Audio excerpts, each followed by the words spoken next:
The Stardancer's warning systems flared to life, bathing the bridge in crimson light. Captain Sarah Chen gripped her command chair as the massive colony ship shuddered, its automated defense systems already responding to the unexpected threat.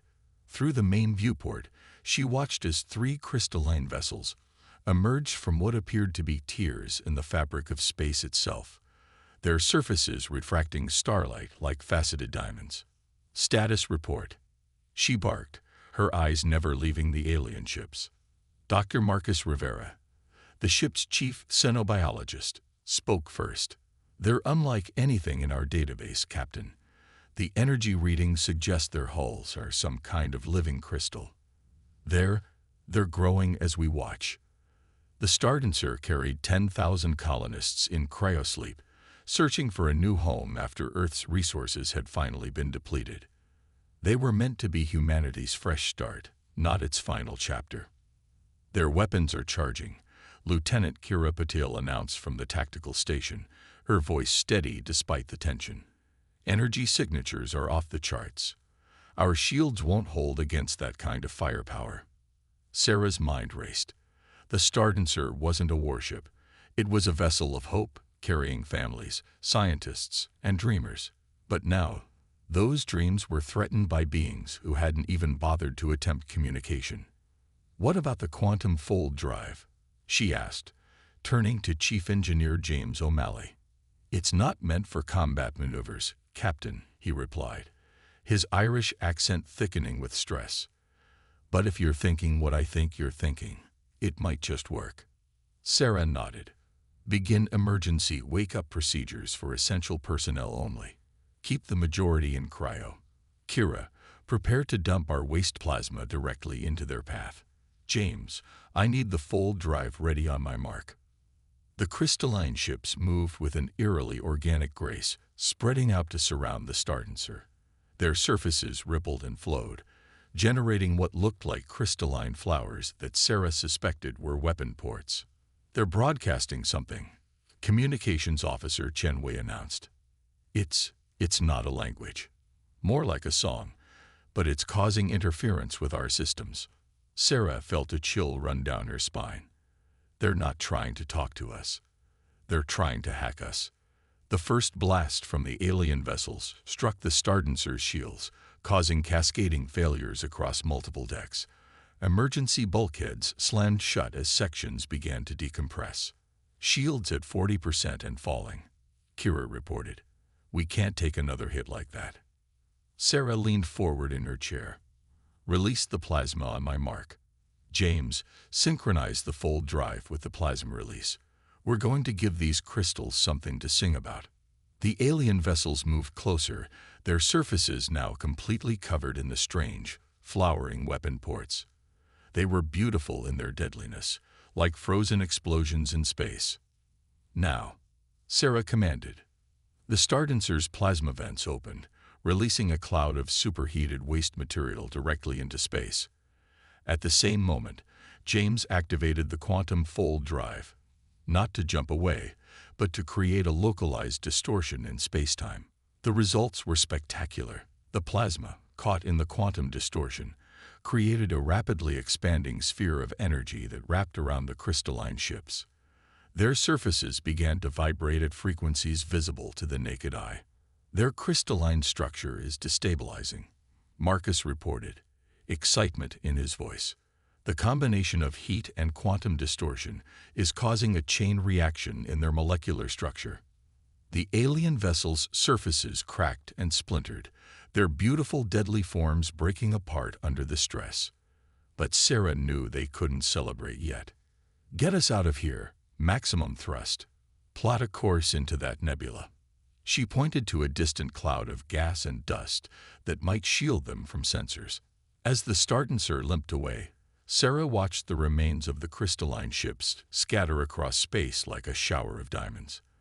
They had survived, but at what cost? Their position was now known to a hostile species, and they were damaged and vulnerable. "Begin full damage assessment," she ordered. "I want to know exactly what we're dealing with, and start analyzing every bit of data we collected about those ships. Next time, We need to be better prepared. The bridge crew worked in focused silence, each understanding the gravity of what had just occurred. Humanity's first contact with an alien civilization had ended in violence, and now they were running for their lives with 10,000 sleeping souls depending on them. "Captain," Marcus called out softly, "you should see this." He transferred data to her console, showing readings from the debris field they'd left behind. The crystalline structure of those ships, it's trying to reform. Sarah felt her blood run cold. They hadn't just encountered hostile aliens. They'd encountered something that defied their understanding of biology and physics itself. As the Stardancer disappeared into the nebula's protective embrace, she knew their journey had just become far more complicated than anyone had anticipated. They were no longer just searching for a new home. They were now carrying the secret of humanity's existence to unknown stars, hoping to find sanctuary before their crystalline pursuers could recover and track them down. The mission had changed, but humanity's determination remained unshaken. They would survive. They had to. 10,000 dreams depended on it. The nebula's swirling gases cast an ethereal purple glow through the Stardancer's viewports. For 3 weeks, they'd drifted within its concealing embrace, making repairs and planning their next move. Captain Sarah Chen stood in the ship's hydroponics bay, watching as Dr. Rivera examined their latest discovery. "The nebula is changing our plants," Marcus explained, gesturing to a row of tomato vines that now shimmered with a faint bioluminescence. "The radiation here isn't just harmful, it's transformative." Sarah touched one of the glowing leaves. "Can we eat them?" "Not only can we eat them, but they're more nutritious now. The nebula's unique particle field has enhanced their ability to synthesize proteins. It's as if—" Marcus paused, choosing his words carefully. "It's as if the nebula is trying to help us survive here." The ship's intercom crackled. "Captain to the bridge."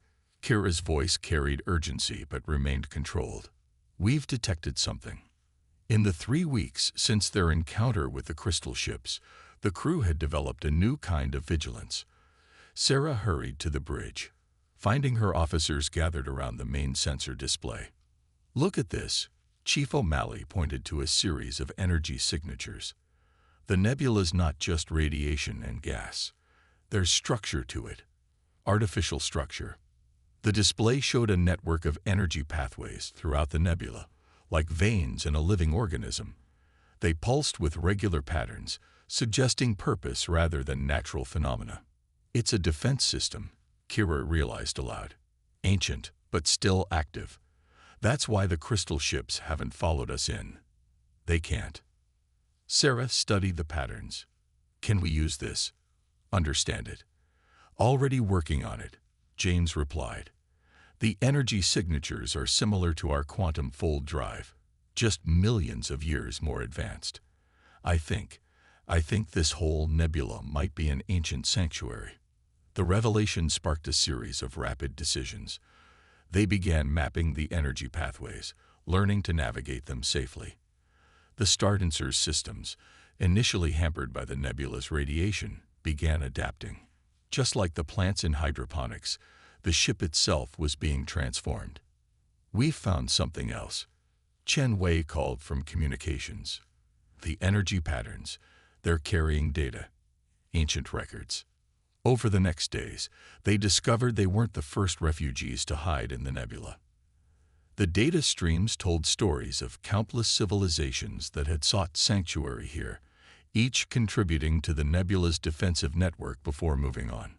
The crystal ships, they learned, were known as the Lattice, a species that consumed other civilizations, incorporating their technology and knowledge into their crystalline forms. Sarah stood in the observation deck, watching the nebula's colors shift and dance. Behind her, James and Marcus were discussing their latest modifications to the ship's systems. "The nebula's radiation has bonded with our hull," James explained. "We're not just hiding anymore. We're becoming part of the defense network. The Stardancer is learning. But we can't stay here forever," Marcus added. "The same radiation that's helping us adapt will eventually become dangerous to the colonists in cryo. We have months, maybe a year." Sarah nodded. Then we use this time wisely. We learn everything we can. The nebula isn't just protecting us, it's teaching us. They began implementing changes throughout the ship. The hydroponics bay expanded, the enhanced plants providing better air filtration and food production.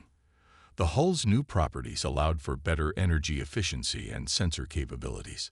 The quantum fold drive, synchronized with the nebula's ancient systems, evolved into something new, something that might give them a fighting chance.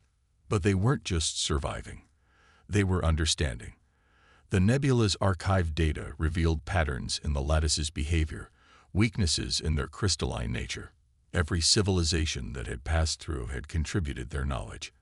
And now humanity would do the same. Captain, Hera called one morning. We've decoded more of the ancient data.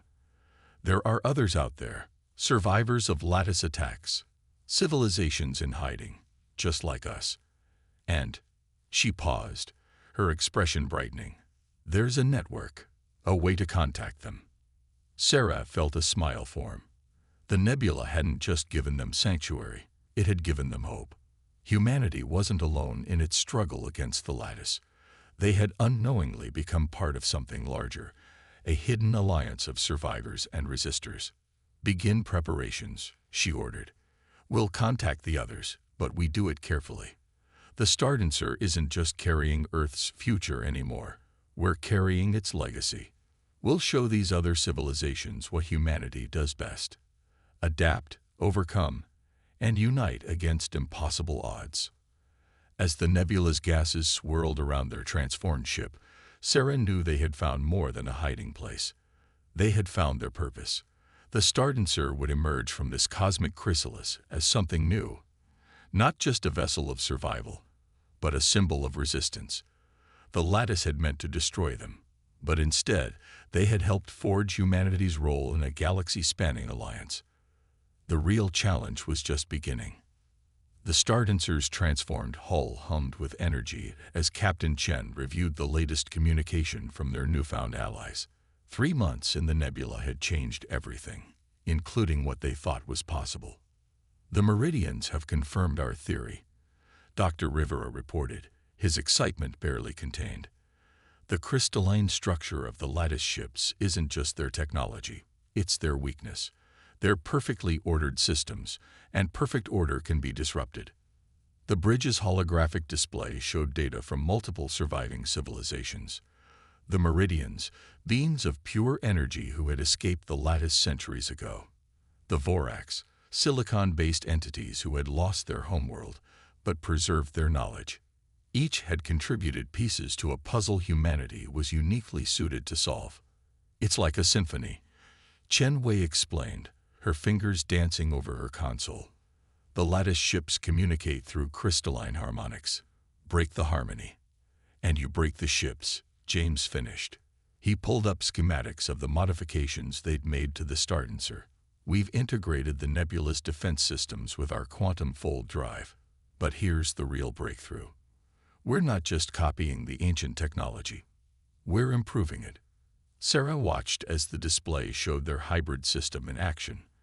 The Stardancer could now generate quantum distortions that matched the exact resonant frequency of lattice crystals. But more than that, they could change those frequencies on the fly, adapting as quickly as their enemy could. The nebula didn't just teach us how to hide, Kira added from Tactical. It taught us how to fight back. And humans, we're natural disruptors. They had spent weeks testing their theories in small-scale experiments, using recovered lattice crystal fragments. Each test refined their understanding. Each failure taught them something new. It was humanity's greatest strength on display. The ability to learn, adapt, and overcome. We've received another transmission, Chen Wei announced. The Voraks have detected lattice ships approaching their secret colony in the Carina sector. They're requesting assistance. Sarah stood, facing her crew. This is it. We've learned what we can. Time to put it into practice. She activated the ship-wide comm. All hands, battle stations. This is not a drill. The Stardancer's systems pulsed with new life as they prepared to leave their sanctuary.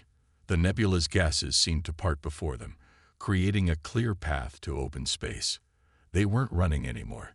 They were hunting. Quantum full drive is synchronized with our new harmonic generators, James reported. We can match and disrupt any lattice frequency we encounter. Defensive systems are online, Kira added.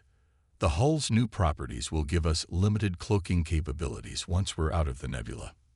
Sarah took her command chair, feeling the ship's energy flowing through it. Plot a course to the Carina sector, maximum speed. The journey took hours, during which Sarah reflected on how far they'd come. The Stardancer had been meant to carry humanity to a new home. Instead, it had become humanity's first line of defense in an interstellar war. And yet, they hadn't lost sight of their original mission: to preserve and protect life. They dropped out of quantum fold near the Vorax colony, immediately detecting 3 lattice ships attacking a hidden installation on a small moon. The crystalline vessels were larger than before, their surfaces more complex. They've evolved, Marcus noted. But so have we. Begin frequency analysis, Sarah ordered. Chen Wei, send the Vorax our arrival signal. James, prepare the harmonic disruptors. Kira, ready our new defensive systems. Let's show them what humanity can do. The Stardancer moved into position, its transformed hull absorbing light and energy, making it nearly invisible against the backdrop of space. The lattice ships, focused on their attack, didn't detect them until it was too late. Frequencies matched, James called out. Disruptors ready. Fire. The Stardancer released a wave of quantum energy, precisely tuned to the lattice ship's crystalline structure. The effect was immediate and devastating. The beautiful, deadly crystals began to vibrate, their perfect patterns corrupting from within. But the lattice weren't defenseless.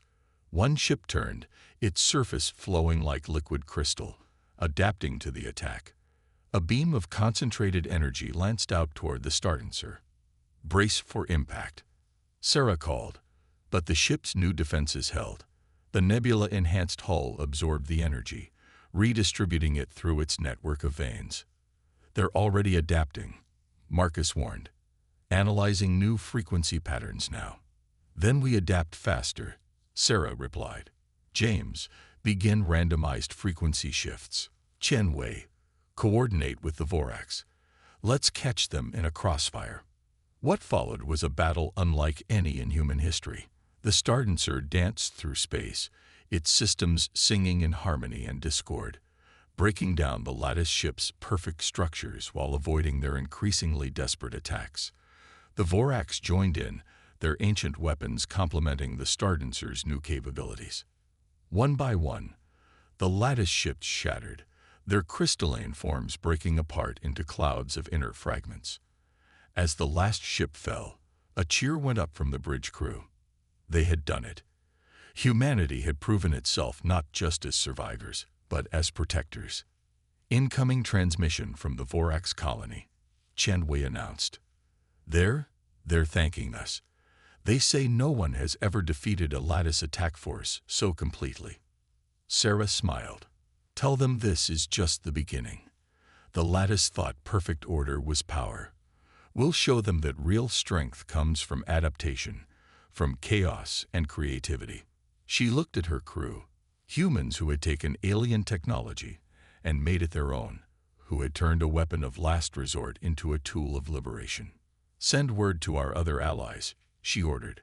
The Stardancer is ready to defend any who need us.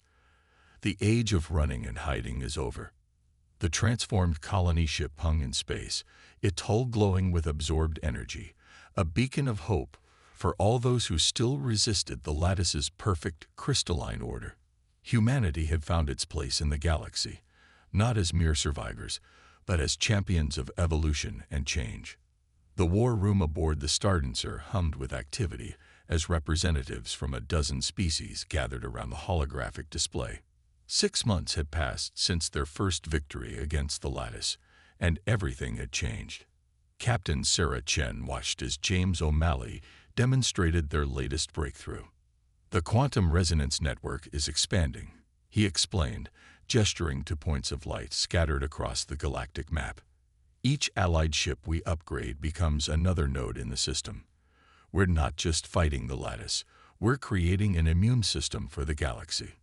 The Meridian representative, a shifting pattern of energy contained within a specialized field, pulsed with approval. Your species continues to surprise us. You've taken our individual technologies and woven them into something entirely new. Sarah stepped forward. That's what humans do best. We adapt, we combine, we improve. But more importantly, we share. She gestured to the map. Every victory against the lattice teaches us something new, and every ally brings their own strengths to the network. But the mood shifted as Kira entered the room, her expression grave. Captain, long-range sensors have detected something. The lattice. They're gathering. Hundreds of ships, maybe thousands, assembling at these coordinates. The map shifted, showing a massive concentration of crystalline vessels near the galactic core. The room erupted in concerned murmurs. The Vorax representative, a towering silicon-based being, spoke in their characteristic resonant tones. They've never gathered in such numbers. This is beyond anything in our historical records. They're adapting, Marcus added, studying the sensor data. The crystal formations we're detecting. They're not just ships anymore. They're trying to create something bigger, something that could potentially crystallize entire star systems. Sarah felt the weight of every eye in the room. The Stardancer had become more than a ship. It had become a symbol of resistance, of hope. But now they faced an enemy that was learning from its defeats, growing stronger with each encounter. "We knew this was coming," she said, her voice steady.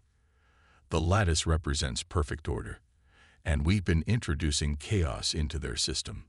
They're responding the only way they know how, by trying to impose even greater order." Chen Wei, who had been quietly monitoring communications, suddenly straightened. "Captain, we're receiving distress signals. The Lattice Advance Fleet, they're not just attacking military targets. They're hitting civilian colonies, refugee outposts. They're trying to eliminate any trace of disorder in the galaxy." The room fell silent as the implications sank in. This wasn't just a war anymore. It was an extinction event. The Lattice had decided that the only way to maintain their perfect crystalline order was to eliminate anything that could disrupt it. "They don't understand what they're doing," Marcus said softly. "Life itself is chaos, adaptation, change. If they succeed, they won't create perfect order. They'll create a dead galaxy." Sarah looked around the room at their assembled allies. Beings of energy, silicon, gas, and countless other forms. Each had survived because they refused to submit to the Lattice's vision of perfection. Each had contributed to their growing resistance. "Then we show them the power of imperfection," she declared. "The quantum resonance network isn't just a weapon. It's proof that different species, different technologies, different ways of thinking can work together. Create something stronger than any single perfect system." She turned to James. "How quickly can we upgrade the Allied fleet with our latest modifications?" "With help from the Meridian's energy manipulation and the Vorax's silicon expertise, we could have the core fleet ready in days. But Captain," he hesitated, "even with every ally we have, we're still outnumbered." "Numbers aren't everything," Sarah replied. "The Lattice thinks in straight lines, in perfect patterns. We think in possibilities." She faced the assembled representatives. "I'm asking each of you to reach out to others in hiding. Other survivors, other resistors. It's time to show the Lattice that the galaxy's imperfections are its greatest strength." The meeting erupted into action. The Meridians began transmitting on frequencies that could reach their scattered brethren. The Vorax accessed ancient networks hidden in asteroid fields and nebula. Every species had its own hidden channels, its own surviving communities. As the allies dispersed to prepare, Sarah stood at the viewport, watching distant stars. The Stardancer had evolved far beyond its original purpose as a colony ship. It had become a catalyst for something unprecedented. a galactic alliance of the imperfect against the perfect, of life against crystalline stasis. The lattice is gathering its strength, Kira said, joining her at the viewport. But so are we. Every ship we upgrade, every ally we gain, makes our network stronger, more adaptable. Sarah nodded. They think they're ordering the galaxy. But the galaxy already has its own order, the order of evolution, of adaptation, of life itself. And humanity, she smiled. We're really good at making that kind of chaos work. The Stardancer's hull pulsed with energy as more allies arrived, each bringing their own technologies, their own ways of fighting. The quantum resonance network grew stronger with each addition, more complex, more unpredictable, just like life itself. The final battle was coming, but this time they wouldn't face it alone. The lattice's perfect crystalline order was about to meet the messy, chaotic, beautiful strength of a united galaxy. The galactic core blazed before them, its light reflecting off the crystalline surfaces of thousands of lattice ships. The Stardancer led a fleet that would have been impossible just months ago. Meridian energy vessels pulsing beside Vorax silicon cruisers, dozens of species united in a formation that looked chaotic, but moved with perfect coordination. Quantum resonance network at full strength, James reported from his station. Every ship is connected. Every modification is online. Sarah stood at the center of the bridge, watching as the lattice armada began to move. At their center was something new, a massive crystalline structure that seemed to be drawing energy directly from the galactic core itself. Their weapon is powering up, Kira announced. Energy readings are off any scale we've ever seen. If that thing fires, it won't, Sarah said firmly. Chen Wei, signal the fleet. Begin the symphony. What followed was unlike any battle in galactic history. The Allied fleet didn't just fight. It danced. Each ship moved in patterns that seemed random, but were precisely calculated to disrupt the lattice's perfect crystalline formations. The quantum resonance network allowed them to shift and adapt faster than their enemy could respond. They're trying to establish a unified frequency. Marcus called out, monitoring the lattice's reactions. They want to crystallize everything in range. Then let's show them what real harmony looks like, Sarah ordered. Execute Protocol Chaos. The Stardancer's transformed hull began to pulse with energy, collected from every allied ship. Each vessel in their fleet was different, powered by different technologies, crewed by different species, fighting in different ways. The quantum network took these differences and turned them into strength. Meridian energy beams intersected with Vorax silicon projectiles, creating interference patterns that shattered lattice ships. The Stardancer's harmonic disruptors worked in concert with a dozen other weapon types, each adding their own discord to the lattice's perfect symphony. But the crystalline superweapon continued to grow, drawing more power from the galactic core. Its surface began to shine with an intensity that threatened to overwhelm their sensors. Whatever they're planning, they're about to execute it, Kira warned. We need to stop that weapon now. Sarah watched the battle unfold, seeing patterns in the chaos that reminded her of the nebula where their journey had begun. All ships converge on the superweapon, but not to destroy it, to change it. The Allied fleet moved as one, surrounding the massive crystalline structure. Each ship broadcast its own unique frequency, its own song in the greater symphony. The Stardancer led the chorus, channeling the combined energy of 1,000 different civilizations. The crystal structure is destabilizing, Marcus reported, excitement in his voice. But not like before. It's transforming. The massive weapon's perfect crystalline surface began to flow like liquid, its rigid patterns dissolving into something new. The energy it had drawn from the galactic core didn't dissipate. It changed frequency, resonating with the Allied fleet's quantum network. They tried to create perfect order, Sarah said, understanding dawning. Instead, we're showing them real perfection, the kind that comes from harmony between different things. The remaining lattice ships tried to retreat, but their perfect formations were breaking down. Some began to transform like the superweapon, their crystalline structures flowing into new patterns that pulsed in time with the quantum network. They're not just changing shape, Marcus realized. They're evolving. The lattice. They were stuck in a single form, a single way of thinking. We just showed them there are other ways to exist. The battle didn't end with destruction, but with transformation. One by one, the lattice ships either retreated or transformed, their rigid crystalline structures becoming fluid adaptive. The superweapon that would have imposed perfect order on the galaxy instead became a nexus of change, a monument to the power of adaptation. Sarah looked around her bridge, at the humans who had started this journey looking for a new home, and instead had helped reshape the galaxy. "Send word to all allied ships," she ordered. "The war is over, but our work is just beginning." The Stardancer's hull hummed with energy as the quantum network evolved, becoming something more than a weapon. It was now a bridge between civilizations, a symbol of what could be achieved when different species chose to work together instead of fighting. "Captain," Chen Wei called out, "we're receiving transmissions from all over the galaxy.